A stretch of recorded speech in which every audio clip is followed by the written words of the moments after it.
hit record on this one as well.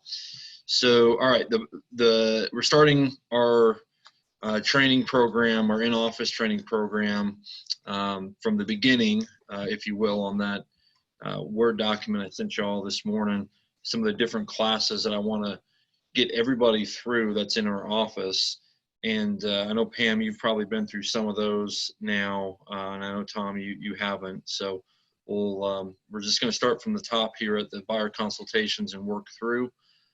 You'll get the same information in Fast Track, or similar information in Fast Track on some of the classes, not all, but some of them. But we'd like to, in the in-office training, or now the Zoom office training, I try to give a little bit more firsthand knowledge of how we do it locally, and some tips and tricks we've heard of. So that's the main idea of doing the in-office side, as well as there's all kinds of great information. I know you guys are into the online stuff here on Weichert University, so you can always go there and check out even more information on a lot of these same topics, like the buyer consultation topic. So, all right, let's get started on it. I start with this class because it usually is one of the very first things that agents need when they are starting as a new agent, is knowing how to talk to a buyer.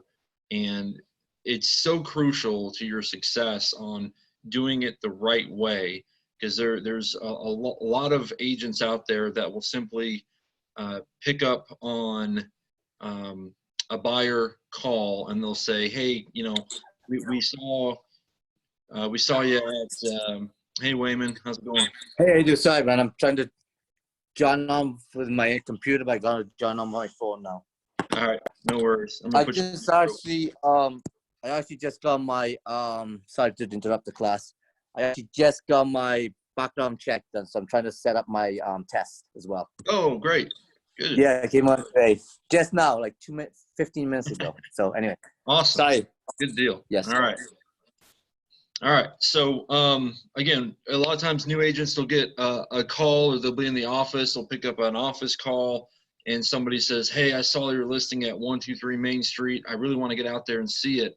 And without some training, agents are like, okay. And they run out and they show the property, and the people either like it or they don't. And you're not doing anything to procure the buyer or do this the right way. And unfortunately, I think that's the reputation of a lot of agents, is that, hey, agents just open doors. You give them a call, they'll come open the door, and we'll be all set. So the buyer consultation is what we try to do before we show any houses, before we open any doors, to truly be those advisors for people. We are not here to open doors. We are here to be your trusted advisor as you go through the real estate process. All right. So that's number one. And I need the commitment from everybody to know that we must do a buyer consultation before we run out and show houses. Okay. The reasons why are, number one, it's the right business move for you. Because if you don't, you'll run out there and they say, hey, yeah, I want to see this house tonight at 5. And you're like, okay. And call your wife up and say, hey, honey, I got to cancel our dinner appointment tonight because I got a showing. And you go out there and they don't show up. You give them a call and they don't answer. And you text them and like, hey, where are you? I'm here at the house. And they text you back, say, oh, yeah, we drove by 15 minutes ago.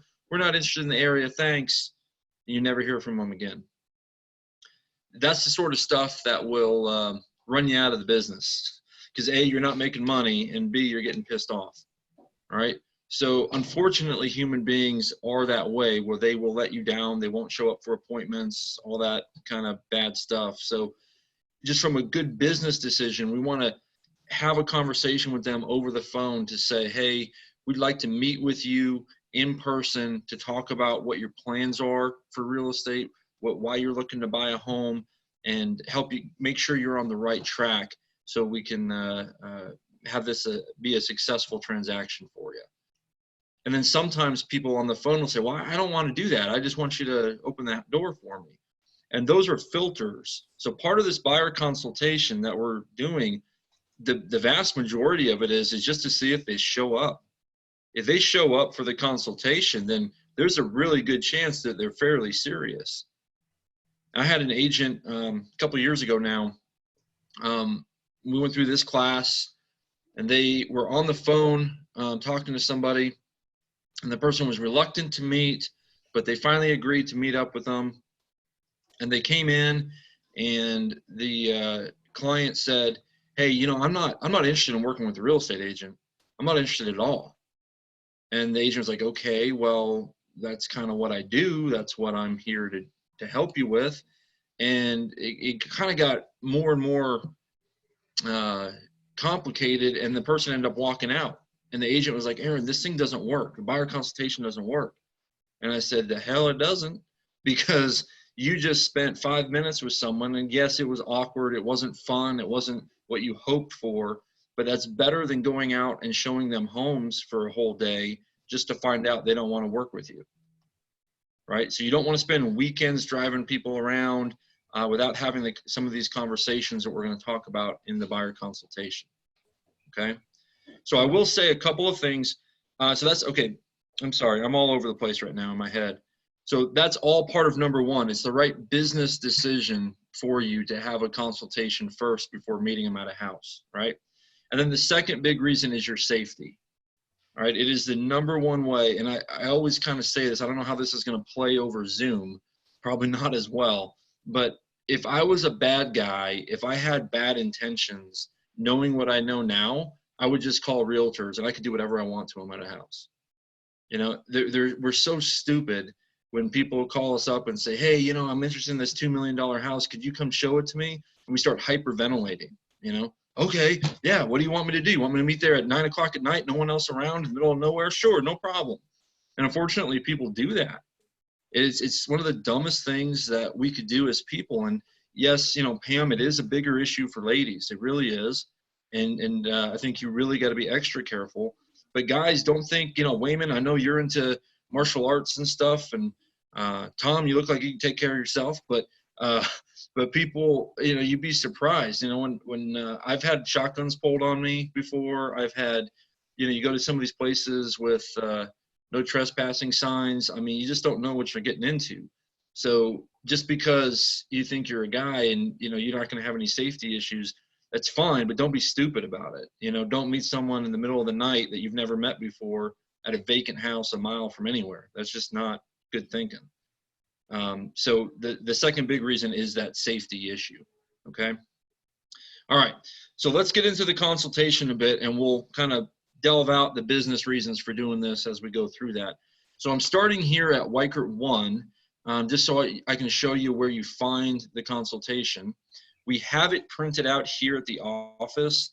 It's in our conference rooms, just sitting in a binder. But I want everybody to print one out and keep that with you at all times. You should have a little, in fact, let me show you. You should have one of these little like Walmart, you know, file drawers or something like that. You should have one of those in your car, and you can put all kinds of documents in them, and one of those could be this buyer consultation, because we always want to meet someone at a public place first. So it doesn't have to be the office. It's not reasonable to ask someone if they're like Tom up in Burnsville, you know, that area, if they live up there and they're interested in a house in Wolf Laurel or something. It's unreasonable to ask them to drive all the way down here just to drive right back up to show them the house. So you can meet at a public place. So McDonald's, Starbucks, coffee shops, the Ingles cafes are kind of a favorite for a lot of our agents because it's fairly quiet. It's not usually super busy in those little cafes, and everyone knows where the Ingles is. So you say, "Hey, I'll meet you at the Ingles at the corner of whatever," and people are like, "Oh, okay, yeah, I know where that is." It's a little bit easier. Sometimes Starbucks in those places, you just can't find a place to sit, so that can be a problem sometimes. I love meeting at like McDonald's in the middle of the afternoon or something because it's quiet and the booths are nice and easy to talk to people with. But, you know, I've been told in the past, well, some people don't like to go to McDonald's, and fine, but I'm not snobby enough that it bothers me. But, you know, but find some places around town that you like to meet in public places. But again, those Ingles cafes have been kind of a favorite for a lot of our folks for a while. Okay. All right. So to find the buyer consultation, again, I want you to print it out, have a copy with you in your car so that you get a call and somebody wants to meet, you can go ahead and just meet them. You've got it with you at all times. You go here to the Weichert Tools, and it'll be under the Tools and Resources button here. And this is pulling through, yes? Okay. All right, so the Tools and Resources here, you just click View Resources. And it's actually on the second page here. There's like 21 different things there. If you click the little arrow over, it's right here, the Buyer Consultation PDF. So that's where you can print that out. And you can print it out on some nice paper here at the office. You could bind it with a binding machine here at the office. You could put it into a little 3-ring binder if you want as well. You know, keep it something nice, not black and white, you know, stapled together. I wouldn't do that. Make it sort of a nice presentation, because it pretty much is. This one, you're not changing this presentation for any particular buyer. It's pretty much the same conversation throughout, and it's just kind of a timeline, a storyline that you're working through, and you're just tailoring that to the conversation with your buyer. So you don't have to custom make it for each person. Okay. All right. So if we were to click on that, we would get this right here. All right, that pulling through, Tom? Yep. Yeah, okay. All right, so this is the first page of the consultation, and let's just start walking through it. So again, the #1 goal in having these conversations is to get the buyer educated on the buying process. Sometimes people think it's to get them to sign an agency agreement with you.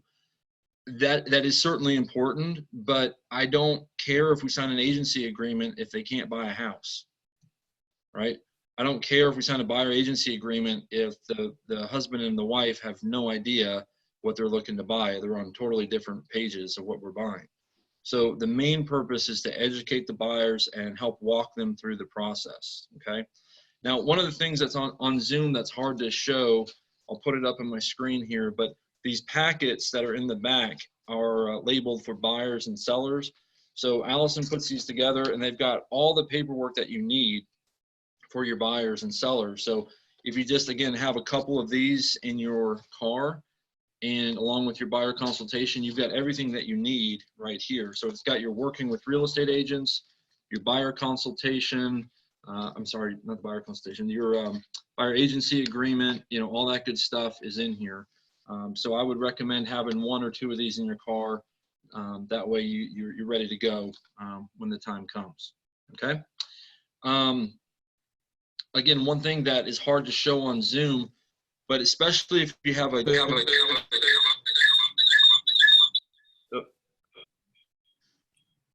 We good? Yeah, that was me. Sorry. Okay, there we go. All right.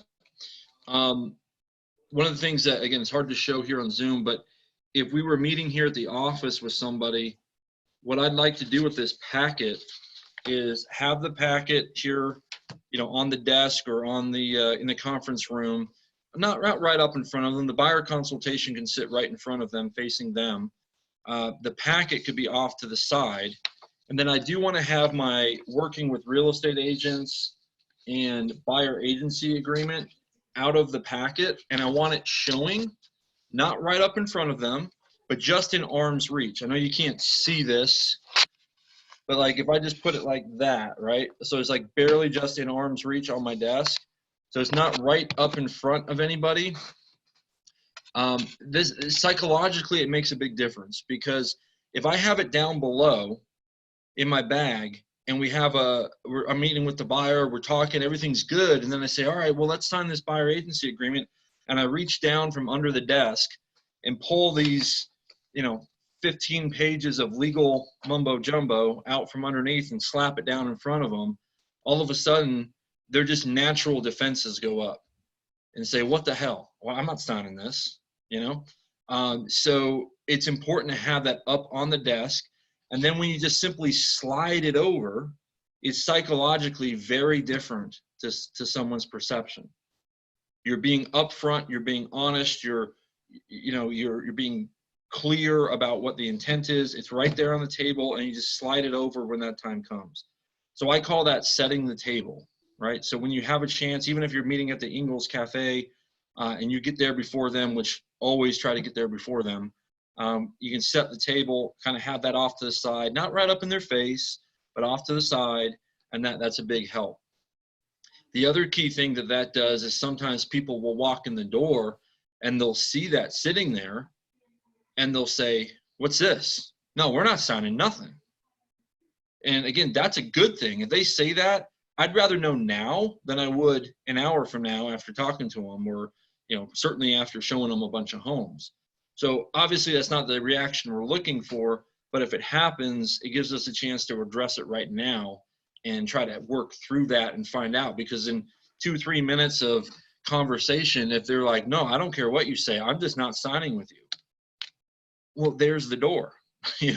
I mean, at some point here, if we're not going to work together, I don't want to spend any more time. So that does happen sometimes. Again, a lot of this is filters, trying to find out who's real, who's not, who's worth your time and who's not. So that's another little psychological thing. If they do react to it when they walk in the door, it's not ideal, but we'd rather work that out now than later. All right. Okay. So let's get into the consultation. Page 1 is just simply, finishing up your getting to know them, chit chat, that sort of thing. And then you kind of just flip over the pages. Now, the consultation, again, it's not really a presentation at all. It's just simply a table of contents or a guide for the conversation. It's really helpful to someone like me who's done a lot of deals, but I do forget to mention certain things to some people. It does get a little mundane if you start becoming quite successful and you're meeting with 5-6 new buyers a week. You can't remember what you've told to who. I'm like, I don't know what I sold to this guy, or and Tom, I'm sure you get that in the car business. Like, it's the same freaking thing every time. It's just hard to remember what I said to who. So this is helpful to just keep you on track and walk your way through it. All right. So you're just getting started. Say, "Hey guys, the purpose of being here today, I appreciate you meeting with me. My job is to be your real estate advisor. I'm here to help you answer all your questions, and I'm here to represent you through this transaction." So one of the things maybe you picked up on that I've already done is I want to do a lot of presumptive closes, presuming that we're closing. Okay. So in other words, and I like to think of it like I'm a train coming, you're on the track, and if you don't like it, you better get out of the way, right? So what I mean is I'm saying, "Hey, I'm looking forward to working with you. I'm looking forward to representing you." That's the train coming. That's not saying, "Oh, if you decide that you like me and we feel like we can work together, then maybe, you can decide if I'm the right agent for you." Like, don't do that crap. Have a little bit more self-confidence than that and just presume that you're working with them. And most of the time, psychologically, people just go along with that. So when you open the door and say things to people like, "Well, you can talk to other agents and, decide after you talk to a few, who do you think?" Like, for this kind of thing, working as a buyer's agent, you don't want to do that.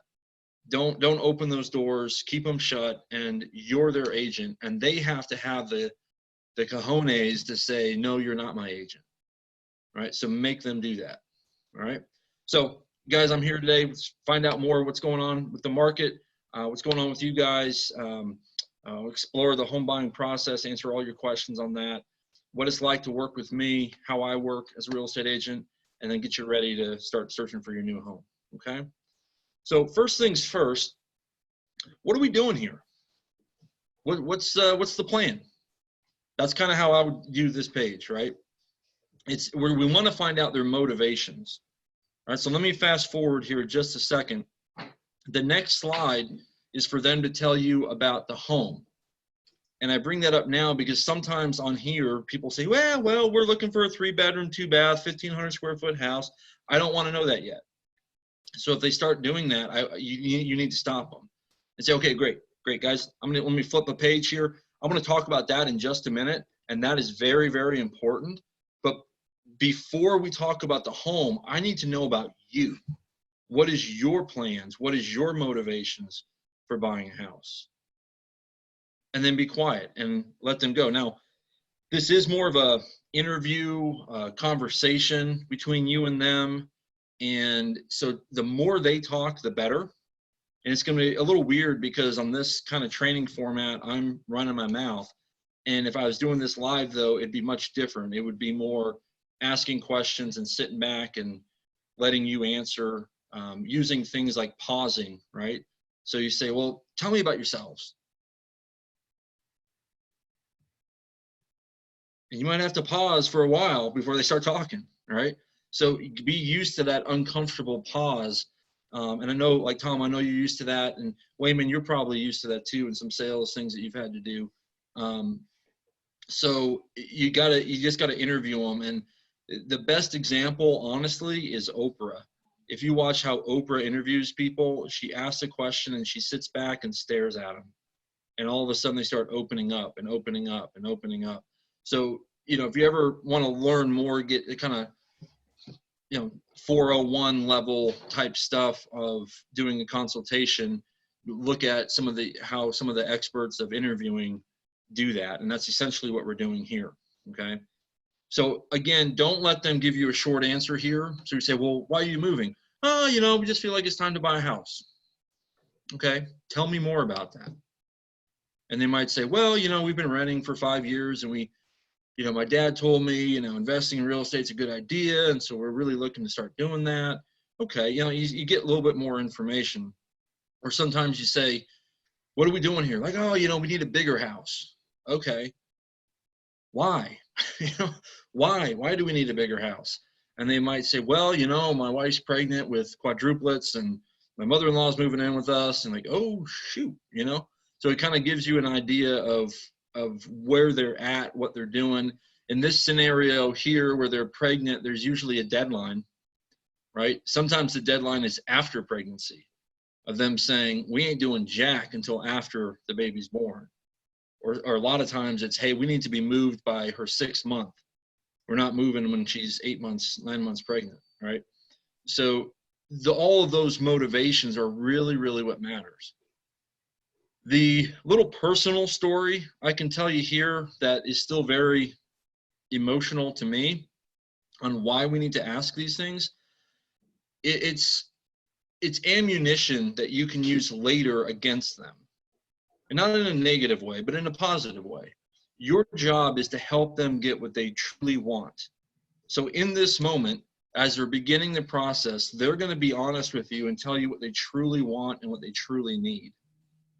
Later, when they fall in love with some sexy granite countertop, and they're like, hey, we really want to buy this house, you could advise them this house, other than this little sexy granite countertop, doesn't fit your other needs. Right? So the little story that I have that's pretty powerful was I met with a couple that had a perfectly fine house, but they had a son who had some seizures. And the seizures were getting more and more serious. And the doctor said, you really need to be sleeping really close to him, because when one of these things hits, you got to be there in seconds to try to help him. Like, oh, wow. Okay. So the current house that they had, they were a level away from each other and like on the other side of the house. And so they were just like, look, this is something that's not going to go away for a while. So we need to buy a new house where we can be close to each other. Okay. So we start looking at homes. We end up finding one house that is really quite nice for them. It wasn't the coolest house. It wasn't the sexiest house, but it had the master bedroom and another bedroom right next to it. It was perfect. In fact, it even had like a Jack and Jill bathroom in between. So it was like as close as you could get to still get some privacy, but be right there. And then we saw another house that they liked a lot more. The other bedroom was on the main floor, but it was down the hallway. Maybe 5-10 second walk down the hallway, something like that, right? So they ended up deciding we want to buy this other house with the room down the hallway. And I told them no. I'm glad I had that kind of guts at the time, but I said, no, we're not writing that offer. And they said, what do you mean? That's the house we want. And so I brought them back to this and I said, guys, the whole purpose, the only reason you're moving was to have that room right next to your bedroom. So they slept on it and they weren't too happy with me, but I told them, you know, I would write that offer if I had to, but I really don't want to, so you need to sleep on it. And we talked the next morning. They said, you know, you're right. That's the only reason we're moving. Let's go. Let's write that offer. So they did. We ended up closing on that house, and it was like a month and a half later, their son had one of those huge seizures, and they were right there. They could help him, and everything ended up being okay. But the doctor told them, you know, man, if it was just a few seconds later, it could have been a lot different. So they called me up crying, you know, the whole 9 yards, like, oh, thank you, thank you, thank you. So that's one of those little stories just to say that's what our job is, right? To help them get what they truly want and need. And in this case, may have saved their kid's life. So that's what we're looking for, those kind of very personal issues that people have that we're trying to get addressed for them, okay? So don't let them get away with, oh, we just need a bigger house, right? Dig on that. And by digging, you just simply say, tell me more. Why? You know, could you elaborate on that a little bit? Just simply keep them talking, okay? All right, then we move into the house. Kind of the same thing. Don't let them get away with, oh, we just want 1,500 square feet, 3 bedrooms, 2 baths, and that's about it. That's all we care about. We want to be in the 300,000 price range. That's it. Well, that's not it, right? What kind of floor plan do you like? Do you want 1 level, 2 levels? Do you like a basement? Do you need a garage? Do you need a yard? Do you not care about a yard? Do you want a view? Do you want a pool? Do you want, like, a kitchen important to you? Like, there's a million other little things with a house that people actually care about. So let's talk about it. What do you dream about? And also, it's also a good time to find out what their expectations are. If they're watching Joanna Gaines on HGTV all the time and they expect to get a Joanna Gaines house, no, you're not going to get it. You're not going to get it, right? It's very, very hard to find a home that's quite that pretty, and certainly depending on their price range. So you need to find out what their expectations are. Maybe she's talking about this castle she wants, but their budget's $250,000. Like, now's the time to have that heart to heart on what's realistic and what's out there. So again, don't let them get away with a short answer here. Tell me more. What do you envision the kitchen being like? What kind of cabinets do you like? What size bedrooms do you like? You know, are you good with a half bath? Like, for me personally, my wife will not buy a house if it doesn't have a half bath on the main level. Why? I don't know. I don't really care, but she won't. She won't let me buy one that doesn't have a half bath on the main level. Okay, you know, so it's important to find out what matters to different people. And also, on that note, it is really, really important, if it's at all possible, to have both the husband and wife there at the same time, because they do have different opinions. Usually she will win. Shouldn't come as too much of a surprise to any of us, but usually she will win. But you should make sure to have both of them there if it's possible. If not, go ahead and do it, and then you'll have to follow up on the conversation from there. All right, so far this is pretty basic, right? This is probably what you thought a buyer consultation would be. Find out about them, find out about the house. All right, but now we need to find out more of what their knowledge is and what we can educate them on. So the next slide is, what do they know about the market? So if I flip this over, talking to the 3 of you, I would say, so guys, tell me what your opinion is of the real estate market in Nashville right now. And I'd be quiet and I'd let you answer. And you might answer correctly or you might not. But I want to know what you think. And to give you some actual examples, I have heard young buyers, this one guy in particular, say, well, my dad told me, like, just blow your head off right there. But he says, my dad told me that for every house that we find, that if we really like it, we should always offer like 75% of asking price. He said that's how he always bought his houses, and that's what we should do. Well, I sure as hell want to know that now, as opposed to 3 months from now after showing them 20 homes, because that ain't going to work right now. It's just not. and I need to have that conversation right now. And so a lot of these things, the words you'll hear from me on other classes is called preemptive strikes. All right, you want to preemptively hit them on some of these things before they're expecting it. Because if you find a house with this guy and we were talking about writing an offer, and then he says, well, my dad said I should write an offer for 75%, and then you start arguing with him, you're in kind of a lose-lose situation there. But at this point in the consultation, if we have this preemptive strike conversation, he's not going to be too offended if I show him the examples of what's happening in the market, what's going on. He's not emotionally invested in any particular house yet. It gives us time to kind of work through it. So the more preemptive strikes you can do with people, the better off you are. All right. So find out what they think of the market, and if they're wrong, correct them. It's one of the reasons we go over market stats every week in sales meetings, to just try to keep you up to date. It's one of the most important things, especially right now in a strange, really weird, ever-changing market. We need to make sure that we're on top of what's happening to correctly advise our clients. All right. Any questions on that? All right. Pretty easy, but yeah, I just want to make sure they're on the right path. All right, these next 4 slides, I'm going to quickly scan through them, then we'll go back. These next 4 slides are about now is the right time to buy. Okay?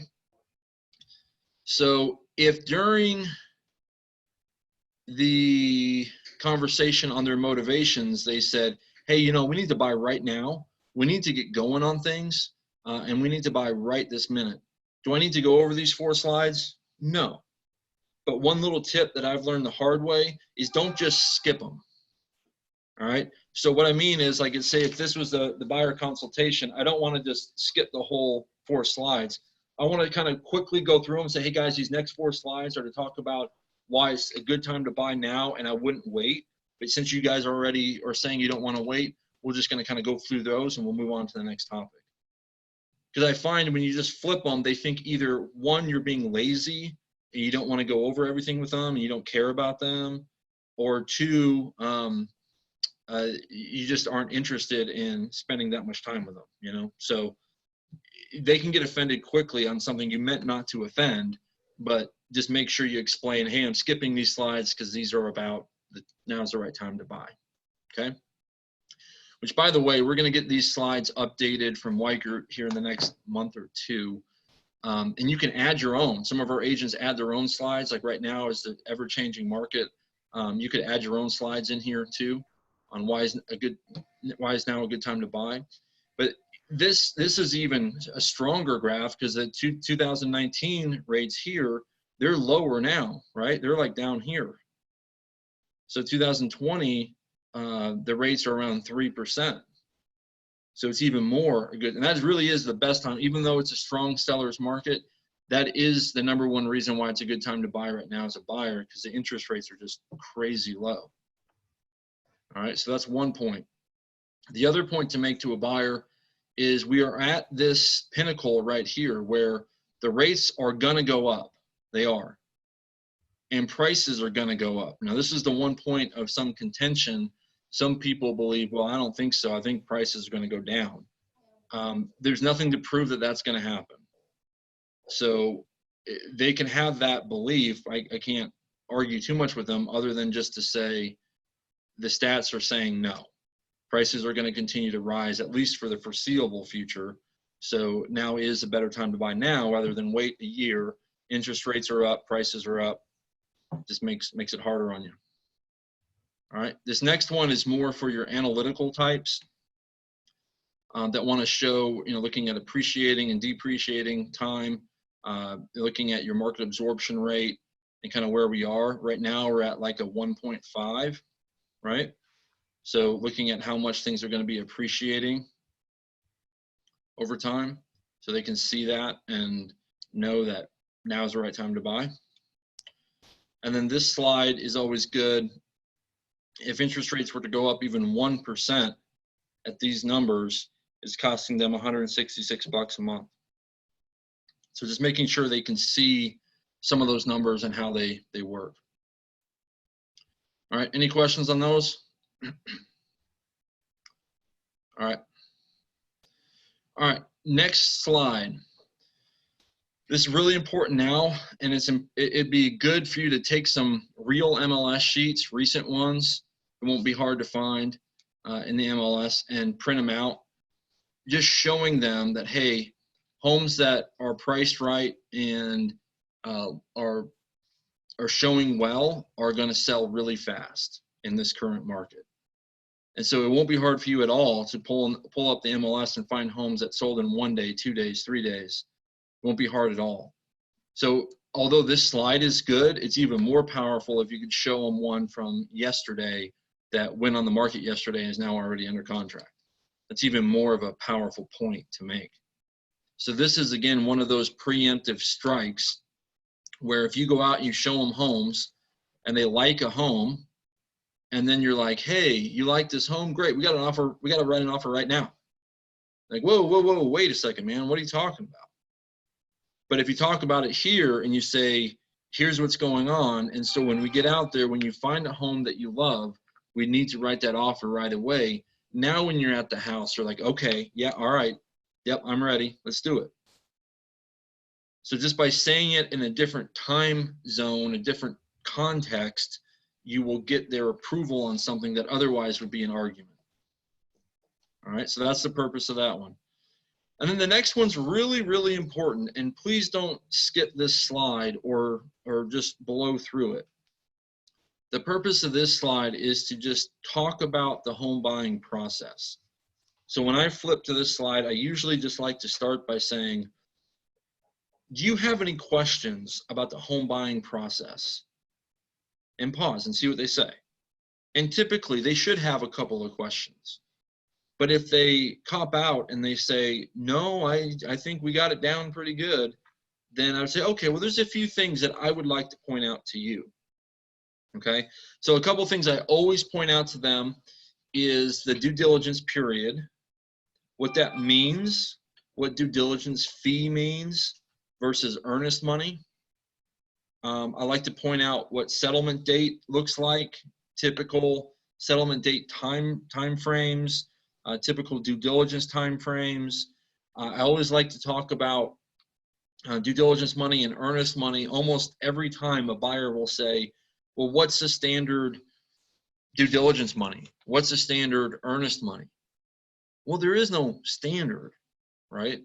So I like to explain that the buyers have the options. So I'm going to be careful on how I word this, and I am recording this, so I gotta be super careful.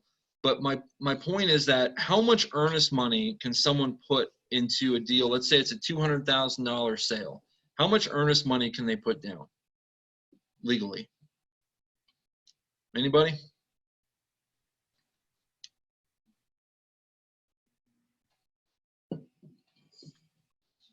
All right. So if you do a purchase price of $200,000, they could put $200,000 in earnest money down, right? Nothing wrong with it. Why doesn't everybody do that? Well, number one, not everybody's got $200,000, right? And it's also somewhat risky, right? But the point is, you talk to agents and you say, well, how much earnest money should I put down? People say, oh, you know, $1,000 should be fine. Like, why do we answer that way? The buyer has the option to put a lot more down. When I'm writing offers for investment properties or even my own, you know, if I'm buying a house for myself, I usually put down a ton of earnest money. Why? Because it's freaking monopoly money to me. You know, I know how to use it. I know how to protect it. I know that the due diligence period gives me an out no matter what. And so I can put down, you know, $20,000 on earnest money on a $150,000 house, and the seller thinks, man, this guy's really serious. This is awesome.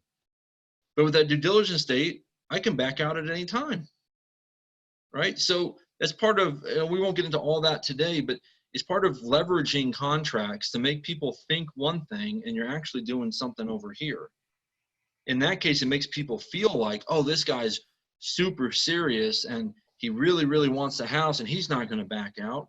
Says who? The due diligence period gives me a right to back out at any time and get all of my earnest money back. So like, to me, that's monopoly money, right?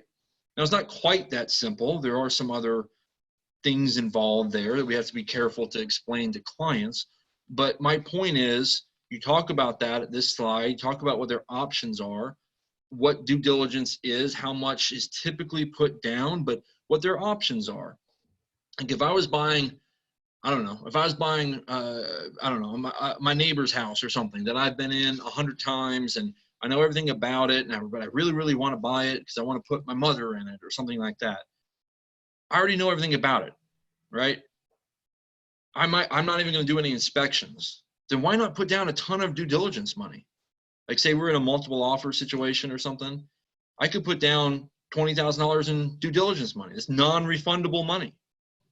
We shouldn't be afraid to let the buyers know that these are their options. Doesn't mean they have to do it. Doesn't even mean I would recommend a buyer do that. It just means they need to know what their options are, right? So that's what you want to talk about on this slide. Those kind of things. Talk about due diligence, earnest money, inspections. A lot of buyers think I should do my inspections first before we write the offer. Wrong. That's what due diligence time's for. You got to get the thing under contract first before you spend $400 on an inspection, right? So just talking through some of that with them, making sure that they are pre-approved at this point. You can talk about the pre-approval process. If they're not pre-approved, Kristen Rogers with our office, she should be in your phone. And we would just simply, I call Kristen right from the table. Again, using the assumptive closes where it say, you know what? Yeah, you're not pre-approved yet. Yeah, we should call Kristen. Okay, let me call Kristen right now. And I'll put her on the phone and people are like, whoa, okay. You know, like instead of saying we'll call her later, just start calling her right in front of them. I mean, it's maybe a little presumptive, but my point is I'm trying to help them. And that's where all of this comes from. I know I'm honestly trying to help them. So they need me to take command and show them the way. And that's what we're trying to do with the consultation, okay? So talk about these things with them. Any other questions they have, walk them through it. It's good at this point also to bring in the packet is an offer to purchase. So bring out the offer to purchase, let them see that, let them take a look, that sort of thing, okay? And the other little quick point I'll make, sometimes the buyers are fairly experienced buyers and they say, yeah, you know, we bought a few homes, we're good, you don't need to go over anything. I say, okay, well, when was the last time you bought a house? 1986. Okay, we need to talk. You know, some things have changed. Or they say, yeah, we bought a house last year. Okay, where was that? That was in California.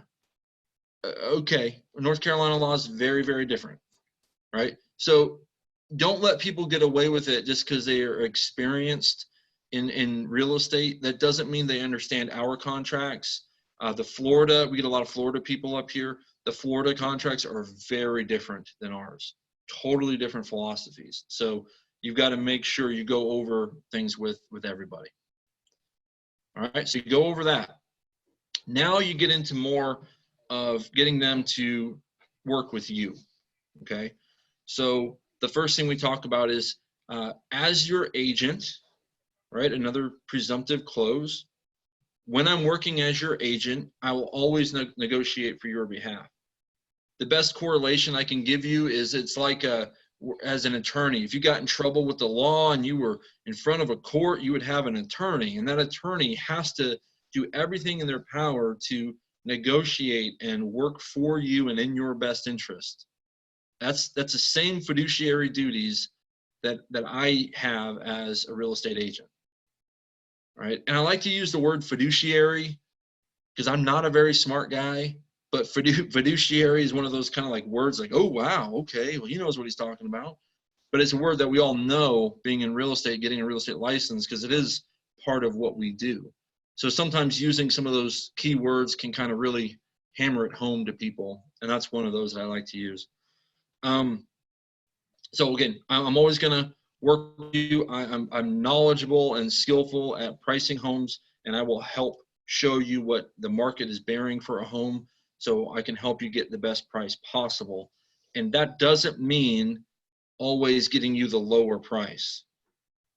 And what I mean is, Mr. and Mrs. Buyer, if you fall in love with a house and it's a house for you and your family, and I know the market's increasing by 20% this year, and we got to pay full price for it, then that means that could be a very good deal buying at full price. All right, so I'm always going to give you my honest opinion of market value for the properties you're looking at. And sometimes that means we might need to negotiate a little lower, but sometimes that means my advice would be you pay full price to get the right home that you want. Okay. The other key point is to say, I'm always your single point of contact. All right. When working with you, you meet with a builder, you see a for sale by owner, you meet another agent. Nobody has your best interest except me. All right. So get out there and, you're looking for homes. Whenever you see something, you need to give me a call. I will be your single point of contact. All right. This is really important to hammer home on people, because you'll sign people to buyer agency agreements, and then the next day they go meet with a builder or a new construction subdivision, and they'll sign a contract and cut you out. Now, can they do that? No, but we're also not going to take them to court and enforce it, right? So make sure they understand how you work and spend the time doing that. All right, so the next two slides, we got our pledge of service, and then we have basically, now's the time to sign the buyer agency agreement, okay? So what I like to do here, and again, this is really hard to do on Zoom, but we have the pledge of service. So we flip that out on the page, and then we also have that in the packet here, the pledge of service. So the philosophy here is I sign, you sign. I'll commit first and you commit back, right? So we'll go through this and say, hey, I pledge to explain all the steps, return all your calls, act as your connection in all relevant services, provide immediate feedback, blah, blah, blah. I'm going to sign this right in front of you. All right. So I want you to know, like, yes, I owe you all these fiduciary duties, but, I'm putting my name on it. Anything you don't like, communicate with me, please. I can't fix something that I don't know is broken. So please just communicate with me if you ever have an issue. But I pledge all these things to you, and I sign it and I hand it to them. Then I flip the page and I pull over my buyer agency agreement that's been sitting over here to my left, and I slide it over. It's kind of important psychologically to slide it instead of picking it up and slapping it down. I have seen it make a difference. So just kind of slide it over and then just say, you know what, Tom Wayman, I'm really excited to work with you. This is going to be fun. And I just start signing. Yeah, so tell me a little bit more about that house. And so I'm just going to ask questions while I'm signing the buyer agency agreement and just keeping the conversation rolling. You guys have any questions for me on how I'm going to represent you? And I present it to them, tell them to sign. All right. Again, I'm train coming. You're on the tracks. You don't like it, get off the tracks. Right? So you have to make them stop you. And I don't think that's rude or sales pitchy at all, because I know this is in their best interest. They need to work with me if they want the best representation. So I'm presenting, and if you don't like it, then you can speak up and say, whoa, Aaron, we're not interested in signing right now. All right. So let's talk about that. Most of the time when you get here and I just start signing, but I'll keep the conversation rolling. Yeah, so you got a kid in college. Like, oh yeah, tell me about, what's going on. Are they even going to go to school this year? Like, what's going on, right? To keep the conversation rolling. But you can usually tell by their body language pretty quickly, right? They'll do one of these. They'll sit back in their chair. They're physically distanced from you, all that stuff. And you can tell. And so you make them uncomfortable, though, to a point where they have to speak up. But let's say they do that. And they usually can do it in a nice, polite way. They usually do. And they'll say, gosh, Aaron, I really appreciate you spending time here, but I'm not ready to sign just yet. Okay, yeah. So when they say that, immediately back off. All right, immediately back off. Like, back off physically from them. Take the papers, like, oh, yeah, no problem. No problem. Like, just back up from them. All right, so here's our goal, or not our goal, our standard operating procedure as an office. I want you to present the buyer agency at buyer consultation every single time. If you get the pullback, it's fine, but you just simply tell them the next time we get together, we will sign it. Because I think that's reasonable. If I was going to meet with you, Tom, at the car dealership, and you wanted me to sign a buyer agency agreement to help me buy a car, I might be like, whoa, whoa, whoa. You know, I might naturally back up from that. But then you give me the form to take home and read it. If we get back together, it's reasonable that I'm signing it at that point, right? So we want to back up and just say, hey, no problem. I don't want to make you sign anything right here. I hope we get to work together. I'm going to fill this out, and so you can read through it. And if you have any questions, let me know. We're going to still go out this afternoon and look at this house that you called me about. But then we're going to take the information that we talked about here. We're going to find a couple other homes, which, by the way, when's the next best time to get out and see a couple more homes? Would it be this Saturday afternoon? Get a commitment to another meeting, right? So then I'm fine with doing it that way, but then the expectation is when we get back together on Saturday, we'll sign the agency agreement then. That gives you time to read through it. If you have any questions, let me know. Most people will take it home and they will never read it, right? Yeah, you got a question, Wayman? Yes. Oh, sorry. Go ahead. Can you unmute? Can you unmute yourself? I can't. All right. Sorry about that. Can you hear me now? Yes, gotcha. So they didn't want to sign this buyer's agreement, but then if we take them to a house and they start asking me questions like, well, how much you think this house is worth? How much you think I can offer? I cannot technically give them. I cannot give them an answer then because they didn't sign the buyer agreement. Is that correct? That's what I've been Yes. learning in school. Yes and no. Yes and no. You know, the state allows us to do verbal buyer agency up until the time of writing an offer. Okay, So okay. That's what I wanted. technically, we don't have to have them sign it to still be working with them. But yes, if that conversation develops, then I say, all right, great. Before we get into all that, let's go back to the office. We'll do some research and let's sign the buyer agency agreement. Or just as we're there saying, that's great, you know, but because we haven't really committed to each other, I want to make sure that that I can represent you fully. Are you ready to sign that agency agreement now? You could bring it up then. Right. I typically wouldn't, though. In all honesty, I would just try to answer the question the best I could. I just leave it in there, but just like, so I'll give them the answer whatever question they ask me, and then like if they get obviously if they ask for give it an offer, then of course I have to say I needed this.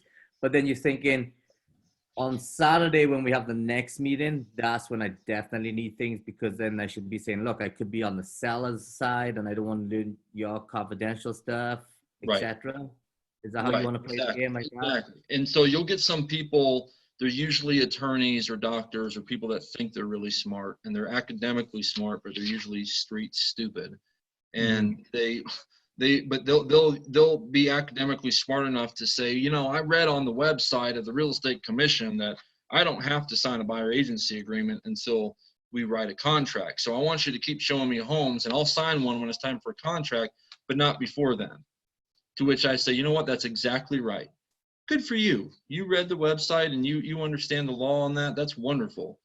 But that's not my policy, because I work on commission only. I only work, I only get paid when I help someone close on a deal.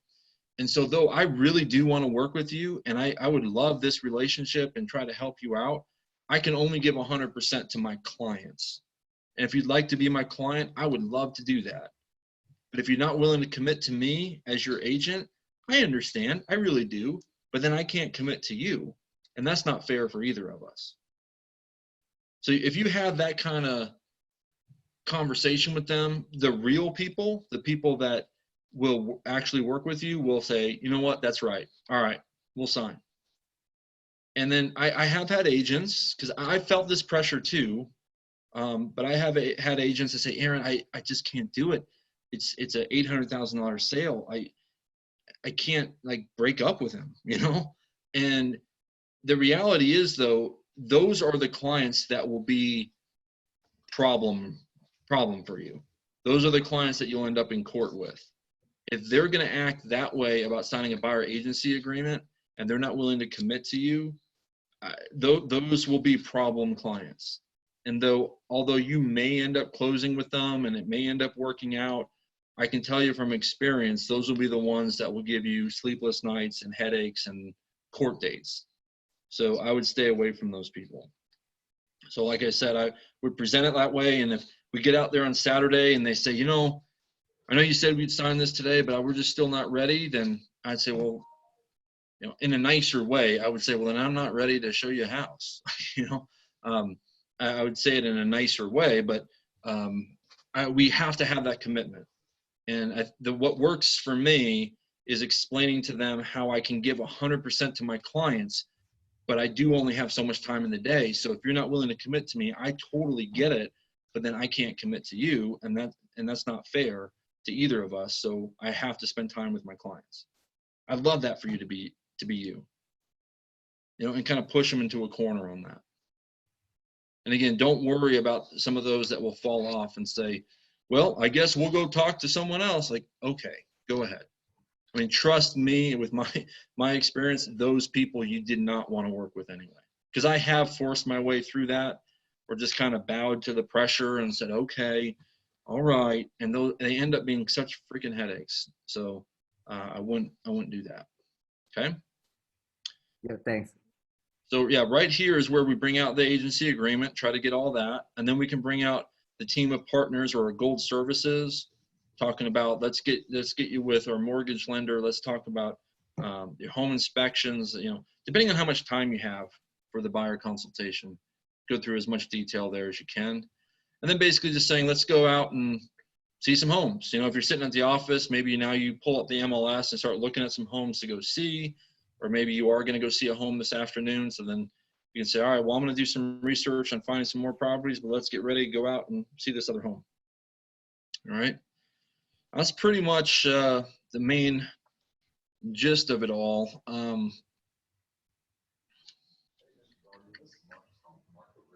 Don't leave this conversation without understanding their pre-approval process, though.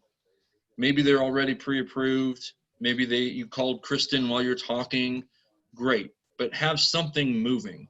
Don't leave it in the hands of, well, we'll deal with that later, or we'll talk to somebody later. We need to get moving on that, because again, you don't want to be wasting your time.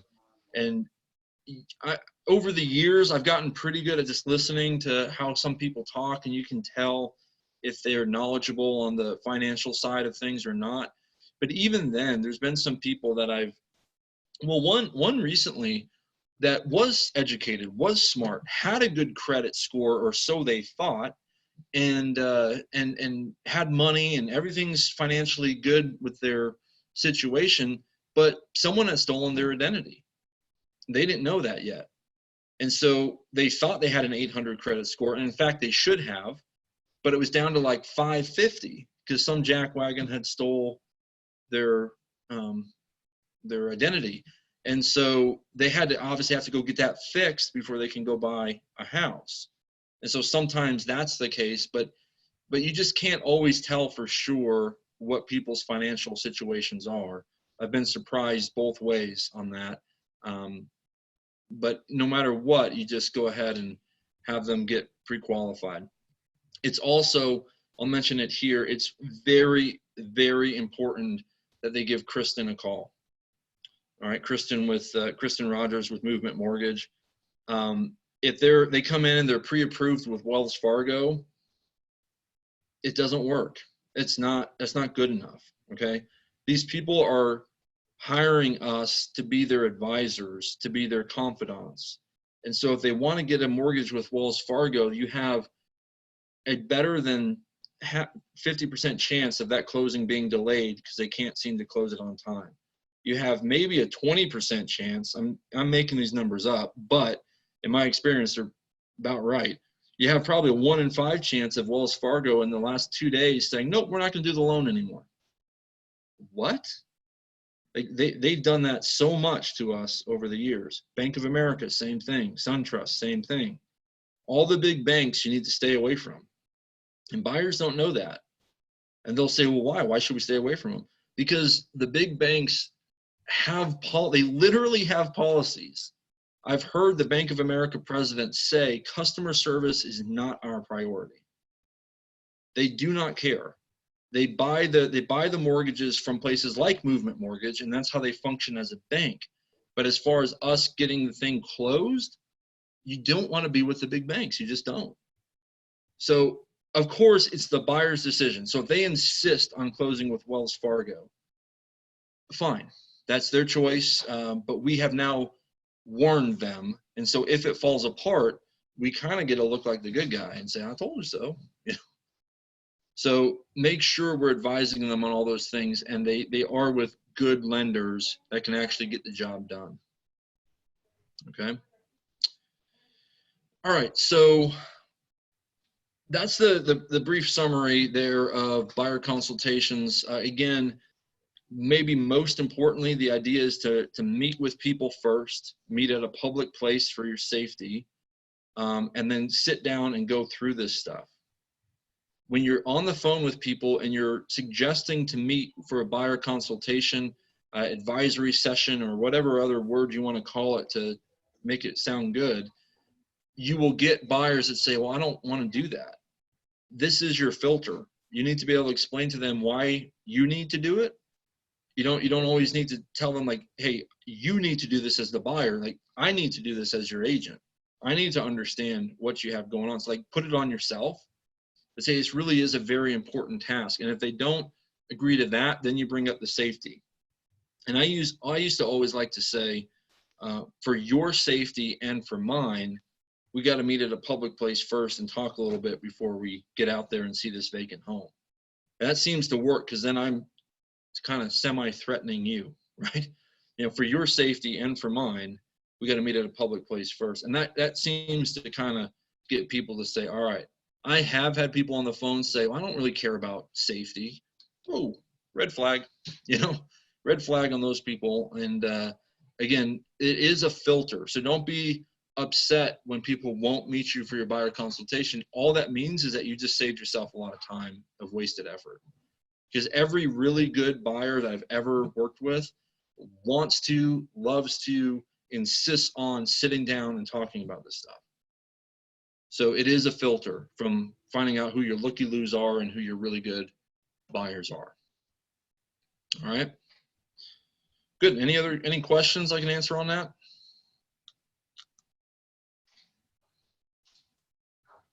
All right. Well, let's end.